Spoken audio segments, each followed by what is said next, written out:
Olá, meu amigo e amiga. Estão acontecendo coisas aqui no Brasil, em outras partes do mundo, que nos convidam a reflexões muito importantes.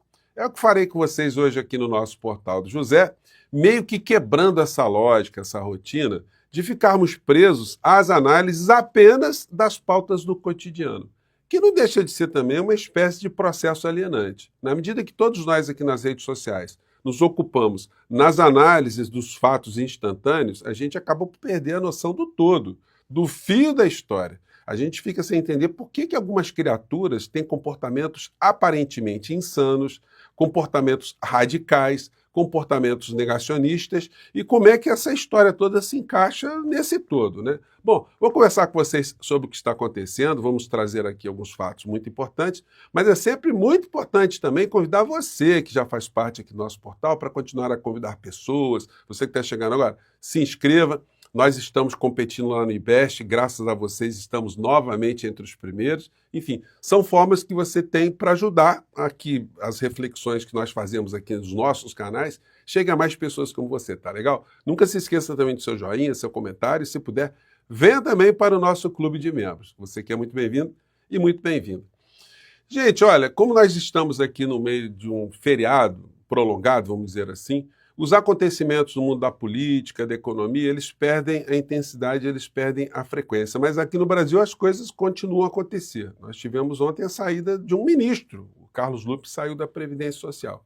Isso vira uma pauta e o foco fica jogado ali. Um escândalo, aposentado. E o papel que os grupos de extrema-direita, junto com a grande mídia, desempenham é um papel apenas de focalizarem as mazelas, os fatos específicos. É uma corrupção aqui, uma declaração acolá, um deslize por outro lado, uma omissão, enfim. Ficam também no cotidiano fazendo esse combate. Porque na ideia principal de transformação de um país, essa gente da extrema-direita, eles não têm absolutamente nada. O papel deles é a negação de alguém que tem algum tipo de projeto de nação. Eles querem, no fundo, cada vez mais aprofundar uma alienação, desviar a atenção das pessoas, para que a coisa, o status quo, continue com as desigualdades que países como o Brasil têm. E da onde que vem isso, gente? Teve um pensador, vamos dizer assim, um filósofo, né, chamado Carl Schmitt, que foi considerado o jurista do nazismo. Pô, ele viveu quase 100 anos, o senhor Carl Schmitt. E ele desenvolveu uma teoria e escreveu um livro chamado O Conceito do Político. E nessa linha de pensamento, ele desenvolveu também a ideia de um inimigo ideal. O inimigo ideal não necessariamente seria um inimigo mau, mas é um inimigo útil para os seus propósitos. Só tirar aqui a cara do senhor Carl Schmitt.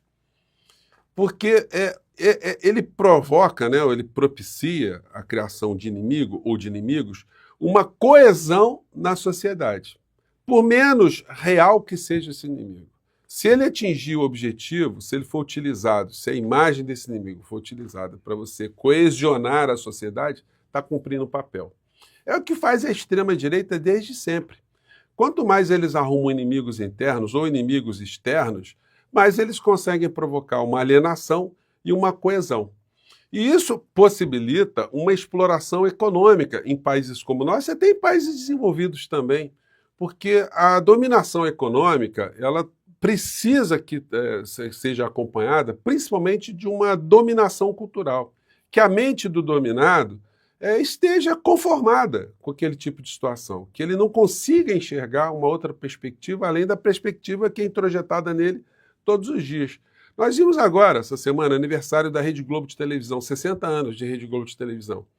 Cerimônia, quando você analisa assim, super relaxado, cerimônia bacana, pegando os melhores artistas, os artistas mais populares, aqueles que sensibilizaram grande parcela da sociedade brasileira, músicos, jornalistas, esportistas, tudo aquilo fica um espetáculo lúdico. E a gente não percebe que isso tudo fez parte de uma máquina de introjetar um conformismo na sociedade, uma percepção do que é certo, do que é errado, mas pela visão do dominador.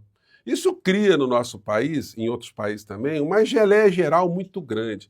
Nós lutamos hoje contra essa extrema-direita aqui no Brasil, que é uma espécie de gosma alienante, que vem se somar a essa gosma alienante que os grandes veículos de comunicação, junto com os veículos de imprensa, enfim, e outras instituições também, como religiões, igrejas também, em que muitas delas funcionam também como uma espécie de antídoto de transformações sociais, na medida que joga o problema do cidadão como um problema espiritual, um problema que depende exclusivamente dele. Isso não deixa de ser uma desresponsabilização do Estado muito grande e dos políticos de uma maneira em geral. E essa extrema-direita, hoje no Brasil, está cumprindo esse papel de reforçar cada vez mais um processo alienante, criando os inimigos. No caso, os inimigos que eles criam somos nós, pessoas como você e eu. Pelo fato de pensarmos livremente, pelo fato de entendermos as mazelas, como funciona esse processo econômico de dominação e o processo também de alienação cultural, de submissão a uma série de valores que são colocados. Isso vem lá do Carl Schmitt, que desenvolveu bastante essa tese da criação do inimigo imaginário, inimigo virtual, e que foi utilizado, como nós vimos bastante, né, na Alemanha nazista. Aliás, a criatura aqui, ele era um pensador, ele era afiliado ao Partido Nazista. Daí a gente vai vendo essas criaturinhas da extrema-direita, o que querem essas criaturas? É uma futrica atrás da outra. Fulano é corrupto, Jean já viajou. É sempre na miudeza, reparem. Tá tendo coisa genérica, né? Os corruptos, os desmandos, e o nove dedos, as alcunhas, né? Os apelidos, enfim. Mas eles não fizeram nada. 4 anos no governo, Bolsonaro, a única coisa que fez foi amedrontar a sociedade, foi fomentar esse discurso do inimigo externo. Aliás, o inimigo externo seria o comunismo vindo para o Brasil, né? O inimigo interno seríamos nós, que lutamos por igualdade de direitos, igualdade de oportunidades, uma sociedade mais fraterna, uma sociedade mais harmônica, uma sociedade com mais paz, um país soberano, enfim. Então, essa gente combate quem tem ideias. Se você observar, ninguém tem ideia de absolutamente nada. Vamos pegar aqui um trecho que nós passamos aqui desse 1º de maio, de um discurso absolutamente alienante, um discurso bandido, que vem dessa estrutura das classes sociais que estão no topo da pirâmide econômica, mas que encontram lacaios, encontram figuras que fazem o papel do boneco do posto corrosivo, do boneco do posto infame, como é e foi a figura do senhor Jair, né? Vamos pegar aqui algumas falas que estão dentro desse contexto, que são jogadas para grandes massas como coisas naturais e acabam por sequestrar muitas das mentes de trabalhadores e de pessoas comuns. Vamos ver lá. E ainda que o trabalhador vai ter que decidir menos encargos trabalhistas em emprego ou emprego sem encargos trabalhistas. Por exemplo, foi o único parlamentar que votou nos 2 turnos contra todos os direitos trabalhistas da empregada doméstica. O desgraçado, desculpem aqui, tá, gente, fala uma coisa dessa com uma naturalidade. Ele é o discurso, ele está verbalizando o discurso escravocrata, né? Para que a empregada doméstica teria algum direito? Num país desenvolvido já é uma coisa, já é uma anomalia você ter um empregado doméstico, né? Porque isso já denota uma série de discrepâncias numa sociedade, uma série de desigualdades. Agora, um empregado doméstico sem direito algum, aí, gente, é o fim do mundo, né? É o escravocrata, é o bandido mesmo. Maldade? Não entendo que seja maldade. Então, quanto mais direito você quer dar para alguém, pior fica. Essa é uma realidade que não é o que estou dizendo, é quem está empregando. Eu vejo companheiros empresários sendo obrigados a desfazer de patrimônio. Companheiros empresários? Bolsonaro, companheiro empresário? Pô, vai pegar um tanque de roupa para lavar, né? Pelo amor de Deus. Para honrar compromissos trabalhistas, exatamente para não ficar devendo no mercado. Por quê? Obriga o empregador a despender mais R$50 para fins de atividades culturais, ou seja, ir para teatro, cinema, etc. É um crime o que aprovaram aqui. É problema que vai acabar mais um país com 4 milhões de ações trabalhistas, não tem coisa para frente, eu não quero dor de cabeça. Ainda vamos chegar ao dia ainda que o trabalhador vai ter que decidir menos encargos trabalhistas em emprego ou emprego sem encargos trabalhistas. Por exemplo, foi o único parlamentar que Então, votou... gente, é o discurso criminoso, é o discurso do vigarista. Uma outra ferramenta que, como eu comentei com vocês na abertura do nosso papo de hoje, é o papel que desempenham algumas agremiações religiosas, que fazem um papel absolutamente alienante. E mais do que isso, né, um papel de ativismo econômico, na medida que formata uma parcela da sociedade a princípios, que não tem nada a ver com princípios cristãos. Teve uma coluna aqui do Ed René Kivitz, que ele é teólogo e pastor da Igreja Batista da Água Branca, em São Paulo. Ele escreveu na Folha de São Paulo um artigo muito interessante. Francisco não seria bem-vindo em muitas igrejas evangélicas do Brasil.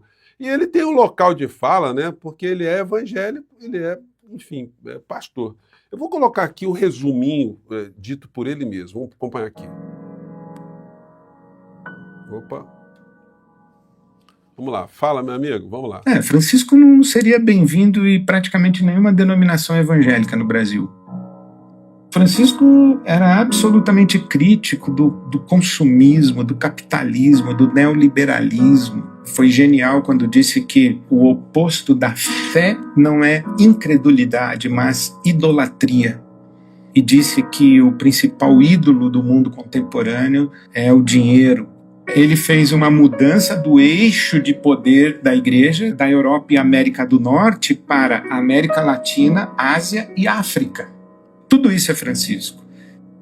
Os conservadores diriam a Francisco: você é um perturbador, você não nos dá trégua. E ele diria: não sou eu quem perturba a igreja, vocês perturbam a igreja. O conservadorismo fundamentalista de vocês, excludente, indiferente à pobreza no mundo, mais ocupados com seus dogmas e com seus rigores morais do que com a fome. Então, é o seguinte, o Ed aí, o René, ele é muito atacado nas redes sociais, inclusive por esse tipo de pensamento. Pensamento que está jogando a reflexão. Você, para ser vinculado a uma religião, você ter a tua conexão espiritual, isso aí necessariamente não te obriga a virar as costas para a realidade humana. Você negar as coisas que você está vendo de injustiças, iniquidades, de pobreza, de miséria, de guerras que acontecem ao nosso redor, né? É isso que está na mensagem aí do pastor aí que fecha o nosso programa de agora, tá bom? Gente, mande seu comentário aqui para o nosso portal e mais tarde a gente volta que tem coisa acontecendo aí, tá legal? Um grande abraço, até lá, tchau.